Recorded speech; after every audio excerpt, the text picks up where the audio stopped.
اہل حدیث ہمیں اللہ کے فضل سے. یاد رکھنا جماعتوں کی کوئی اوقات نہیں، اوقات ہے تو صرف لفظ اہل حدیث کی اوقات ہے. اور انشاءاللہ میری دعا ہر اس جماعت کے لیے ہے جو اہل حدیث کا لیبل لگا کے اس ملک پاکستان میں قرآن و سنت کا جھنڈا اٹھاتی ہے. اور آج بھی میں جب بھی تنہائی میں ہوتا ہوں میں اس جماعت کے لیے ضرور دعا کرتا ہوں جس کا میرے روحانی باپ ساجد میر نے اپنی زندگی کا 40 سال دیے تھے. لیکن سن لو، اس طرح انقلاب نہیں آتا جب میں یا کوئی اور جماعت کو بھی اپنی ذات کی لونڈی بنا دے، جماعت کے لیے بھی اپنے گھر کا آنگن بنا لے. ایسے انقلاب نہیں آتا. میرا ایمان ہے، میرا یقین ہے، میرا دعویٰ ہے، پاکستان میں جتنے اس گاؤں میں اہل حدیث ہیں، کعبہ کے رب کی قسم اگر اتنے ہی اہل حدیث سچے اور سچے قرآن اور سنت کو تھام کے کھڑے ہو جائیں، سارا ملک پیچھے ہٹ سکتا ہے. اللہ کی مدد ان لوگوں کے ساتھ جدا نہیں ہو سکتی ہے. سے دعوت نوا للکار شہید انداز علامہ شہید حضرت علامہ چودھری محمد کاشف نواز رنداوا صاحب آن اور خطاب فرمان فضیلت الشیخ حضرت علامہ کاشف نواز رنداوا صاحب. انا نحن نزلنا الذکر وانا له لحافظون.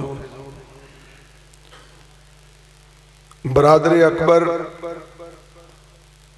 مبلغ اسلام خطیب ابن خطیب اور وفا ابن وفا جناب عبد الباسط شیخو پوری صاحب انتہائی مؤثر انداز سے آپ کے سامنے قرآن حکیم کی تلاوت فرما رہے تھے. میں سوچ رہا تھا کہ قرآن بھی وہی ہے اور تلاوت بھی وہی ہے، لیکن مسلمان وہ نہیں رہا ہے. کبھی اس قرآن کو تھامنے والے 313 تھے، ان کے مد مقابل پورا کفر تھا، لیکن قرآن والوں کو شکست نہ ہو سکی.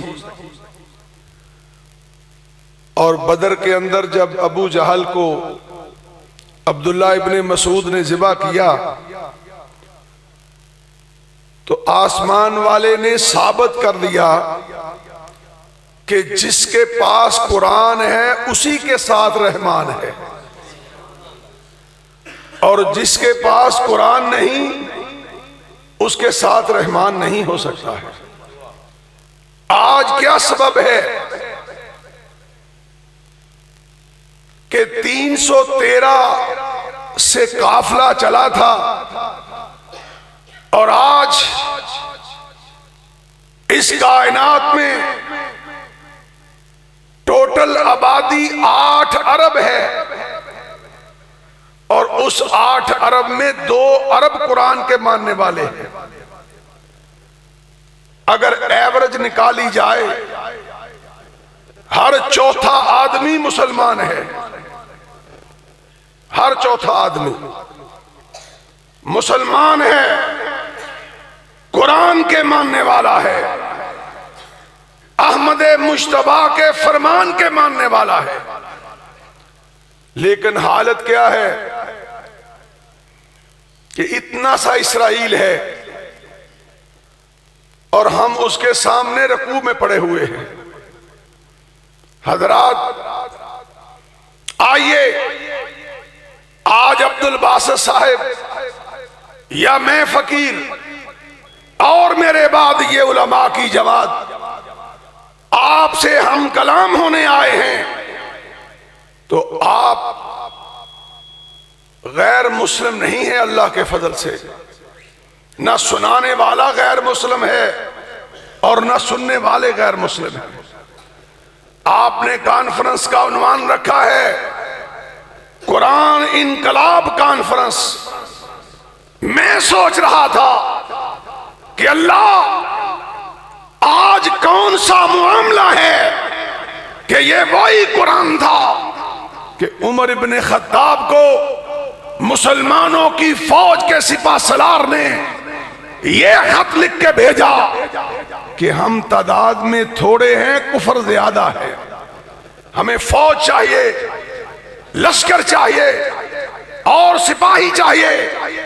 عمر ابن خطاب کا ایمان تھا، یقین تھا کہ جس فوج کے پاس آسمان والے کا قرآن ہوا کرتا ہے وہ تعداد نہیں مانگا کرتی، وہ قرآن کی تلاوت کیا کرتی ہے۔ جواب میں لکھا اسی خط کے پیچھے، اے قاصد لکھو کہ عمر تمہیں فوج نہیں بھیجے گا، نصیحت لکھ کے بھیج رہا ہے۔ کیا نصیحت ہے؟ فرمایا محمد کے لشکر کے پاس جب قرآن ہوتا ہے پھر تعداد نہیں دیکھتا، ایمان کی قوت دیکھتا ہے۔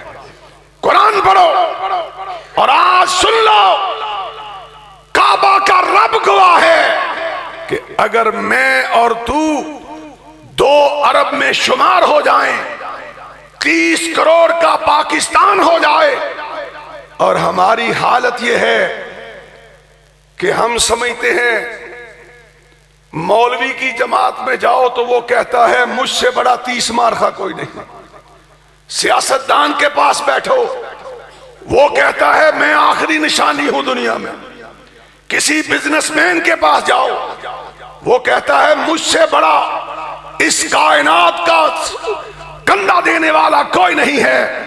حضرات یہ قرآن کا انقلاب اس وقت تک نہیں آ سکتا ہے جب تک میں اور تو اپنے گھر کے اندر صبح اٹھتے ہی اپنی اولاد کو لے کر نہیں بیٹھ جاتے کہ آؤ میرے بچوں آج کی صبح کا آغاز ہم نے یا قرآن کی آیات سے کرنا ہے یا محمد کی حدیث کی روایات سے کرنا ہے۔ وہ دن اس گھر کے لیے، چاہے وہ مٹی کا گھر ہے، چاہے وہ 3 مرلے کا گھر ہے، چاہے وہ غیر کاشتکار کا گھر ہے، چاہے وہ زمیندار کا گھر ہے، آسمان والا رب گواہ ہے کہ جس گھر کا آغاز قرآن کی تلاوت سے ہوتا ہے، اور پھر صرف تلاوت نہیں، یاد رکھنا جب تک تو اور میں اس پہ عمل نہیں کرتے اس وقت تک اس جلسے کا بھی کوئی فائدہ نہیں اور قرآن کو گھر میں رکھنے کا بھی کوئی فائدہ نہیں۔ حضرات اس قرآن سے میں آپ کو 1-2 واقعات سنا کے اجازت چاہتا ہوں۔ اس قرآن نے اس انسان کی جو رہنمائی کی ہے کہ جو قرآن پڑھ لیتا ہے اس کی اپنی ذات مٹ جاتی ہے، وہ امت کا خیر خواہ بن کے نکلتا ہے۔ جو قرآن صحیح سمجھتا ہے اور جسے قرآن کی سمجھ نہیں آتی وہ شیشے کے سامنے بھی کھڑا ہو تو اپنے آپ کو پوچھتا ہے، وہ لاؤڈ سپیکر کے سامنے آئے تب بھی اپنی شخصیت کا پجاری ہوتا ہے، وہ جماعت میں آئے تب بھی اپنی ذات کا پجاری ہوتا ہے، وہ کسی سکول میں جائے تب بھی اپنی ذات کا پجاری ہوتا ہے، وہ کسی مدرسے میں جائے تب بھی اپنی ذات کا پجاری ہوتا ہے۔ کعبہ کے رب کی قسم ہے جو قرآن کو سمجھ جاتا ہے وہ اپنے آپ کو مٹا لیتا ہے، چلتا ہے یا رب کے قرآن کے مطابق چلتا ہے یا محمد کے فرمان کے مطابق چلتا ہے، اس کی اپنی ذات مٹ جاتی ہے۔ اور قرآن نے کیا کہا؟ قرآن کہتا ہے اے انسان یہ سارا جہان تیری مجبوری ہے۔ سننا میری بات، اے انسان، یہ جتنے میرے سامنے تشریف فرما ہے انسان ہے نا الحمدللہ، بلکہ اگلا درجہ ہے مسلمان بھی ہیں الحمدللہ۔ آئیے قرآن کا اسلوب دیکھیے، قرآن کی تفسیر سنیے، قرآن کا انقلاب سنیے۔ سب سے جتنی بھی مخلوقات ہیں قرآن کہتا ہے